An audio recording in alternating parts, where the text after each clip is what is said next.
Stage Pass, Institute of Gaming. For more details, contact 7093965965. Good morning. Good morning.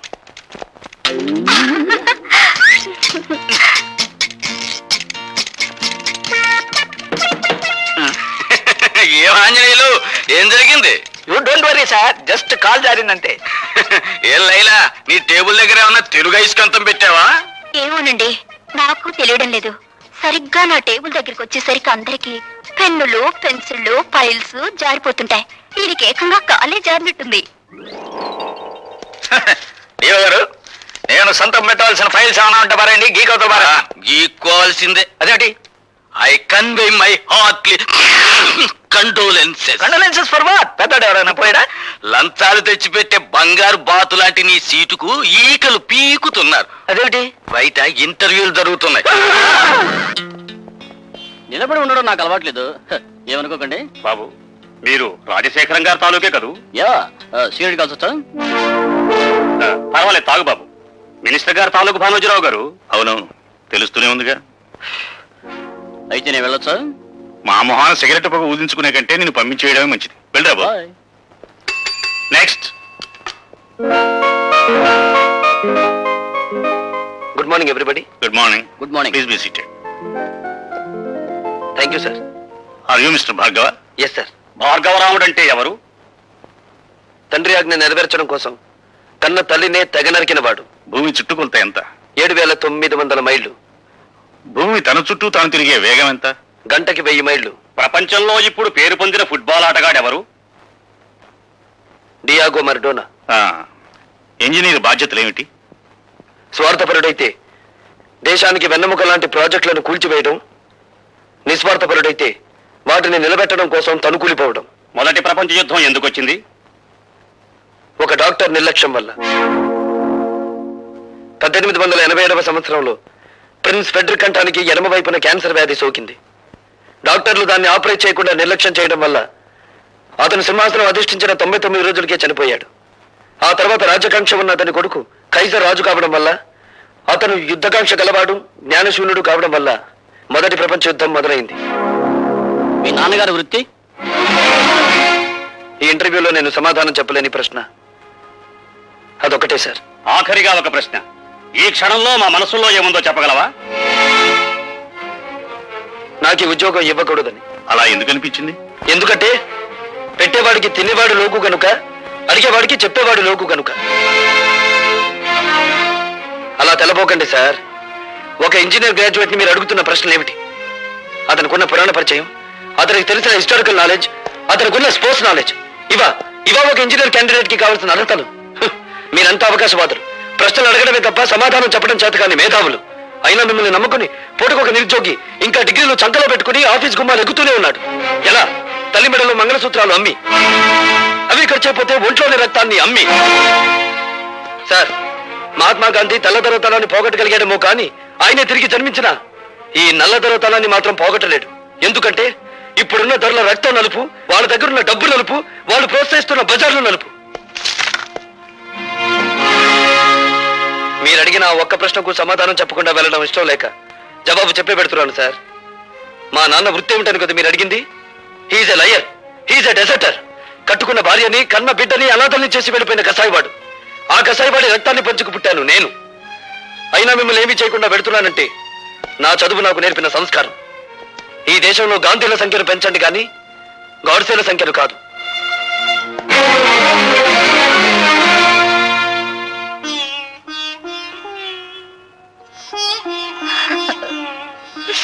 అమ్మా, ఇంటిని ఇల్లాలిని గాలి కొదిలేసి సంఘం చేత నమ్మకద్రోహి అని ముద్ర వేయించుకున్న ఆ మనిషిని ఎందుకమ్మా పదే జ్ఞాపకం తెచ్చుకుంటావు?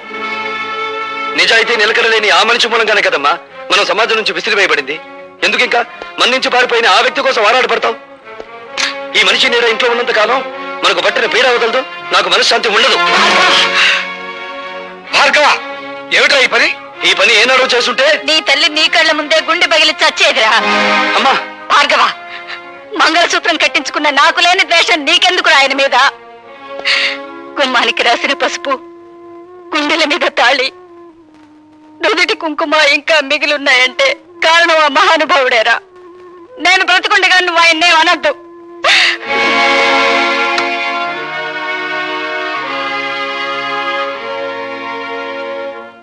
తెరా ఇంటర్వ్యూకి వెళ్ళావా? వెళ్ళాను. ఏమైంది? పవిత్రాణాయ సాధూనాం వినాశాయ చతుష్కృతాం ధర్మ సంస్థాపనార్థాయ సంభవామి యుగే యుగే. ఏమిటో ఈ పెద్ద పెద్ద శ్లోకాలు చెప్తున్నావు, ఏమిటి దానికి అర్థం? పాపం పడినప్పుడల్లా భగవంతుడు అవతరిస్తాడట. అలాగే అవినీతి రికమెండేషన్లు పెరిగినప్పుడల్లా మనబోటి వాళ్ళ ఉద్యోగ అవకాశాలు ఉష్టాగైపోతాయి. ఒక్క ముక్క అర్థం కాలేదు, ఏమిటి సరిగ్గా చెప్పు. నీ ఆటో తాళాలు ఎక్కడున్నాయి? ఎందుకు? ఉద్యోగం రాలేదని దేశాన్ని తట్టుకుండా నేను కూడా ఆటో నడుపుతాను. భార్గవ, ఆ మాట అనొద్దురా. ఈ కళతో నువ్వు యూనివర్సిటీలో గోల్డ్ మెడల్ తీసుకోవడం చూశాను. ఈ కళతో నేను గవర్నర్ గారు అభినందించడం చూశాను. అటువంటి ఈ కళతోనే నువ్వు ఆటో నడపడం నేను చూడలేను రా. వద్దు. ఈ దేశంలో మేధావులు నిరాశతో నిస్పృహతో నిరుత్సాహంతో రోడ్డులు పడితే ఏం జరుగుతుందో నాకు తెలుసురా. ఏం జరుగుతుందిరా? రక్తపాతం. ఇండియన్ హిస్టరీ ఎక్కువ చదివినట్టున్నారా, అందుకే నీకు రక్తపాతమే గుర్తుకొస్తుంది. ఏరా, నేను ఇంత సీరియస్ గా చెప్తుంటే నీకు నవ్వులాటగా ఉందా? అదొక్కటేరా మనపోటి మధ్యతరగతి వాళ్ళకు మిగిలిన ఆస్తి. జీవితం అనే ఆటలో నవ్వులాటే మనకి ఓదార్పు. సరే, నీ మాటలకు అమ్మ నొచ్చుకున్నట్టుంది, వెళ్ళి ఓదార్చు. ఓదార్చిన ఆగని ఆవేదన రానాయన అది. అయితే నన్ను ఓదార్చు. దేనికి? నీ పర్మిషన్ లేకుండా మన కాలేజీ ఓల్డ్ బాయ్స్ ఫంక్షన్ లో ప్రవరాకుడి వేషం నువ్వే వేస్తామని వరం ఇచ్చి వచ్చాను. పెరిగే కాకుండా వరాలు ఇవ్వడంలో కూడా శంకరుడు వేనా? నేను వెయ్యను, పో. చంపేవు, పో. ఉద్యోగాలు చేస్తున్న అదృష్టవంతులారా, మేము చాలా ఇంటర్వ్యూలకు వెళ్ళాం. అక్కడి ఆఫీసర్లు మమ్మల్ని ఎన్నో ప్రశ్నలు వేశారు. మేము సమాధానాలు కూడా ఎన్నో చెప్పాం. అయినా మాకు ఉద్యోగాలు రాలేదు. మీరు ఏ విధంగా ఉద్యోగాలు సంపాదించింది చెప్పి మాకు సహాయపడవలసిందిగా కోరుతున్నాం. మాస్టారు, మీకు ఉద్యోగం ఎలా వచ్చింది? మా మామయ్య గారు ఎమ్మెల్యేగా ఉండేవారు. సంతోషం. మీరు? మాస్టారు, మీకు ఉద్యోగం ఎలా వచ్చిందో దయచేసి చెప్తారా? ధనలక్ష్మి పెంచింది. ఆవిడెవరు? ఆఫీసర్ గారి భార్య. ధనలక్ష్మి అంటే డబ్బండి. అదే లంచం అన్నమాట. అవునండి. నెక్స్ట్. సార్, మరి మీరు? వినయంతో కూడిన విద్య వల్ల వచ్చింది, కృషితో కూడిన దీక్ష వల్ల వచ్చింది. కృషితో నాస్తి దుర్భిక్షం, జపితో నాస్తి పాతకః అన్నారు పెద్దలు. కావచ్చు, కానీ మీకంటే ఎక్కువ విద్య ఉన్న మా యువతరానికి మీకంటే తక్కువ ఉద్యోగం కూడా ఎందుకు రావటుందో చెప్తారా? మీ యువతరానికి విద్య కంటే పొగరెక్కువ, వినయం కంటే విప్లవం ఎక్కువ, ఆలోచన కంటే ఆవేశం ఎక్కువ, బాధ్యతల్ని భరించటం కంటే హక్కుల కోసం పోరాటం ఎక్కువ. విద్యని వివేకాన్ని వీధులకిడ్చి మీ నిరుద్యోగానికి ఈ వ్యవస్థే కారణం అనుకోవడం తప్పు. ఉద్యోగం ఎలా వచ్చిందంటే మనల్ని కారేశాడు. ఈయనెవర్రా? మా నాన్నగారు. ఒకవేళ నీకేదైనా జవాబు తెలియదనుకో, అది కూడా వినయంగా చెప్పి తప్పకుండా తెలుసుకుంటాను సార్ అనాలి. రక్షక్, అన్నట్టు ఇంటర్వ్యూ కార్డు జేబులో ఉందా? ఉంది నాన్న. నువ్వు పదవి. నాన్న కాదు. అలాగే పద. నువ్వు రావే. వస్తామ్మా. ఆ ఉద్యోగం రాక మరో ఇంటర్వ్యూ వస్తే అమ్మ శకునం మంచిది కాదేమోనని చెల్లెల్ని, ఆ చెల్లెలు కాదని ఇంకో చెల్లెల్ని, నాకు ఎదురొస్తే ఉద్యోగం రాదేమోనని మా బామ్మ కూడా పక్కకు తప్పుకుని, ఇలా ఒక్కొక్క ఇంటర్వ్యూకి ఎన్నో ఆశలు పెంచుకున్న మా వాళ్ళందరికీ వీడికి ఇక ఉద్యోగం రాదు అనే నిరసన భావంలోకి వచ్చేశారు. ఉదయం మా ఇంట్లో నన్ను చూసేసరికి సుప్రభాతం మరో రకంగా తయారైంది. నిఖిలాంధ్రదేశ నిరుద్యోగ మహాసభాధ్యక్ష, నిదురించు నీదు నిదురే గద లోకరక్ష, ఎంప్లాయిమెంటు ఎక్స్చేంజీలకే పరీక్ష, మా తండ్రి నిద్ర దేశానికి సుప్రభాతం.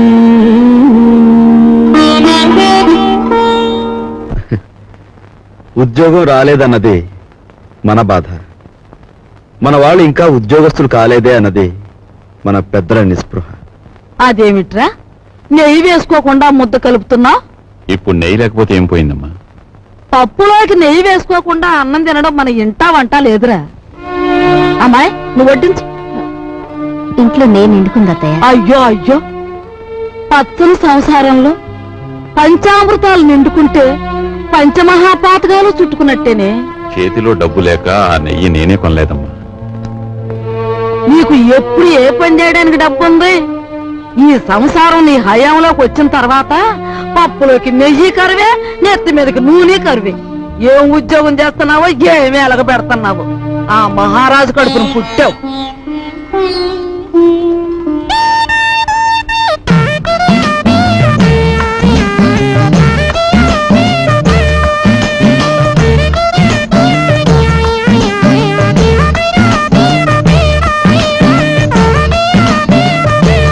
చిన్నాడా, ఆఫీస్కి వెళ్ళడానికి మీ నాన్న తయారైతే ఇంకా ఏం చేస్తున్నావురా? తాతయ్య వదిలేసి రాకొట్టి పూర్తి చేస్తున్నానే, వచ్చేస్తున్నా. మా నాయనే, నీకున్నపాటి బుద్ధి పెద్దదవుకుంటే ఈ పాటికి 2 జిల్లాల కలెక్టర్ అయ్యేవాడు. ఒరే నాయనా, ఆ రాంకోటి సాయంత్రం పూర్తి చేతు గాని బడికి బయలుదేరు. ఏమండి, సరస్వతిని చూసుకోవడానికి వెంకటపతి గారు వాళ్ళు వస్తా ఉన్నారు.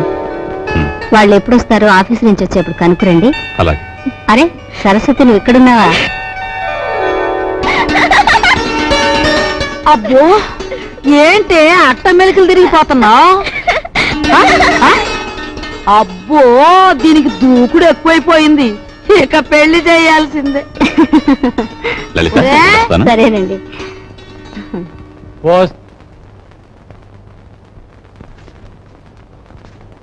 అన్నయ్య, నువ్వు మా అత్తవారికి బాకీ పడిన కట్నం డబ్బు చెల్లించలేదని మా మామగారు అత్తగారు నన్ను ప్రతి క్షణం రాచి రంపాన పెడుతున్నారు. నువ్వు వెంటనే ఆ డబ్బు చెల్లించి నాకు ఈ నరకయాతన తప్పిస్తావని ఆశిస్తున్నాను. ఇట్లు నీ చెల్లి సావిత్రి. ఉత్తరం ఎక్కడి నుంచిరా? సావిత్రి దగ్గర నుంచా? చెంచకుండానే. ఆఫీస్ ఉత్తరంలే అమ్మా. ఆహా. ఏం రాపిగా, నీకు డబ్బులు ఇవ్వాలి కదా, 2 రోజుల్లో ఇస్తాలేరా? అట్టగానండి.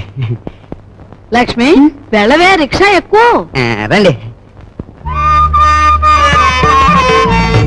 ఇది క్రాపు, ఈ షేపు చూస్తుంటే అచ్చు సినిమాలో వెళ్ళంలా యమ సీరియస్ గా ఉన్నాడు.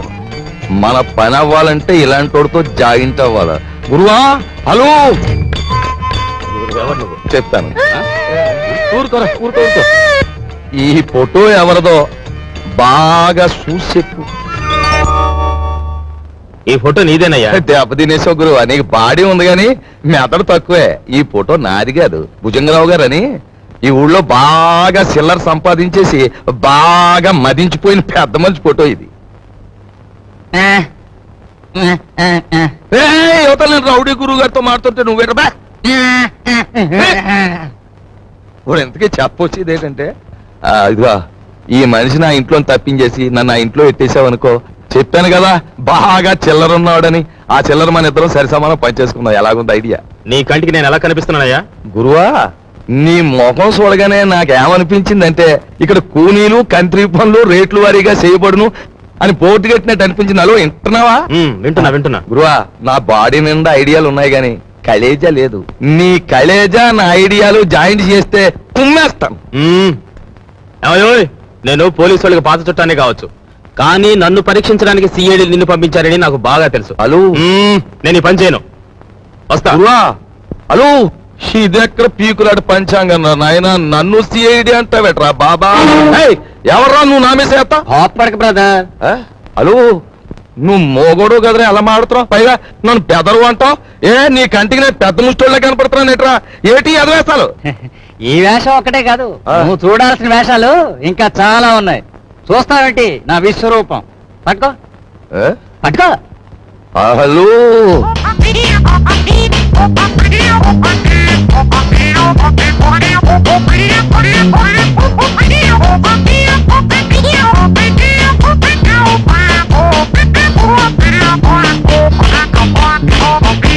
ఇప్పుడే అంట.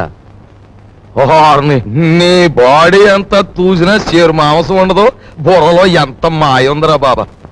ఈ మాయే కాదు, మాయగాళ్ళకి మాయగాడు మా బాస్. మాయల పకిరిగాని చూపిస్తాను, పద. హలో, పద. నువ్వు ఇక్కడే ఉండు బ్రదర్.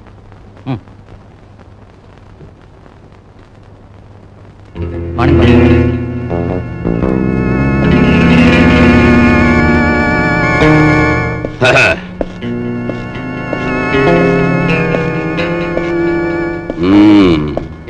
ఏందిరా నీ పేరు వరాలా? పేర్లోనే వరాలు ఉన్నాయి కానీ చేతిలో మొరమొరాలు కూడా లేవు. బాబాయ్ బాబు, ఈ కత్తి కంటే నీ నవ్వే భయంకరంగా ఉంది. ఇంత భయపడే ఎదవే ఈ ఎదవ పనులోకి ఎందుకు వచ్చావురా? ఎందుకు వచ్చానంటే అలు అస్త్రాలు వదలడం అర్జునుడికి తెలుసు. అయినా ఫైటింగ్ సీన్ లో ఫ్రంట్ సీట్ లో కృష్ణుడిని ఎందుకు కూర్చోబెట్టాడు? ఐడియాలు ఎత్తాడని. మనసేంద్రి కూడా అదే గురువా. అందులో నా వాటా ఎంత? డేవిడ్ గురువా, మనలో మనకి పీకులంట పంచాంగం ఎందుకు? 50-50 పంచేసుకుందాం. మాట తప్పితే మర్డర్ చేసి ఓకే. ఓకే అనే ముందు నాదో చిన్న షరతు.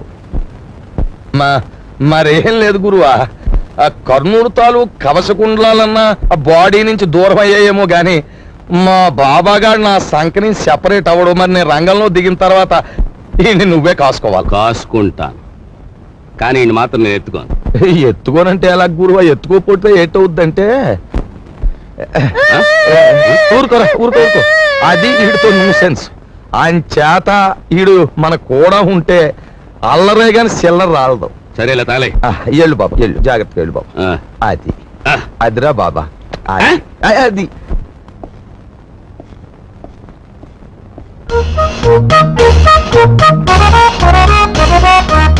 బాబు నువ్వు చూసుకోవాల్సిన శాంతి అదే. బాగా చూసావా? నిజమే వరాలా, నువ్వు చెప్పినట్టు ఇద్దరు రూపురేఖలు ఒక్కలాగే ఉన్నాయి. నవకాయ బాబు, ఇది ఆఫీసు. ఇదిగో ఆయన వాకింగ్ చూసాం కదా, ఆయన టాకింగ్ కూడా విన్నాం. పద పద.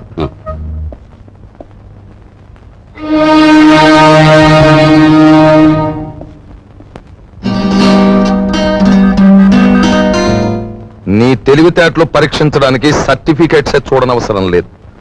నిన్ను 3 ప్రశ్నలు అడుగుతాను, జవాబు చెప్పు. అడగండి. నంబర్ 1, తాజ్ మహల్ నిర్మాణంలో పాల్గొన్న కూలీలు ఎంతమంది? నంబర్ 2, రామాయణాన్ని వ్రాసిన వాల్మీకి భార్య పేరేమిటి? నంబర్ 3, 10 పైసల నాణానికి ఎన్ని వంకర్లుంటాయి? Come on tell me. చెప్పలేవా? ఇంత చిన్న ప్రశ్నలకే సమాధానం తెలియని వాడివి అసలు ఈ ఇంటర్వ్యూకి ఎందుకు వచ్చావు?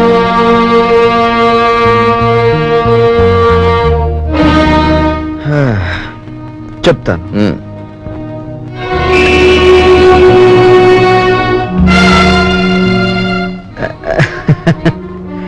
అనవసరంగా బెదిరిపోకండి సార్.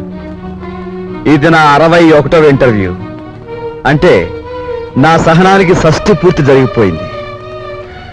అసలు నేను ఉద్యోగానికి పనికిరాను, లేదా నన్ను ఇంటర్వ్యూ చేయడానికి ఆఫీసర్గా మీరు పనికిరారో ఇప్పుడు తేల్చుకుంటాను. సార్, వాల్మీకి భార్య పేరు మీరు వినలేదు, నేను వినలేదు. కానీ పెళ్ళైన దగ్గర నుంచి మీరు మీ భార్యను చూస్తూనే ఉన్నారు. ఆవిడ చేతికి ఎన్ని గాజులున్నాయో మీరు చెప్పగలరా? ఓకే, 10 పైసల నాణానికి ఎన్ని వంకర్లున్నాయో నేను తర్వాత చెప్తాను.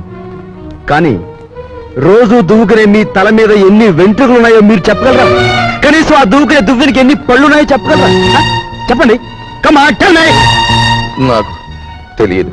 మీరు వేసే అడ్డమైన ప్రశ్నలకి మేము సమాధానాలు చెప్పలేకపోతే మమ్మల్ని వెధవలా చూడటం తెలుసా? మిమ్మల్ని చంపకుండా ఎందుకు వదులుతున్నానో తెలుసా? మిమ్మల్ని చంపి నేను హంతకుడుగా మారటం వల్ల మా సమస్యలు పరిష్కారం కావు. అందుకు గుడ్ బై.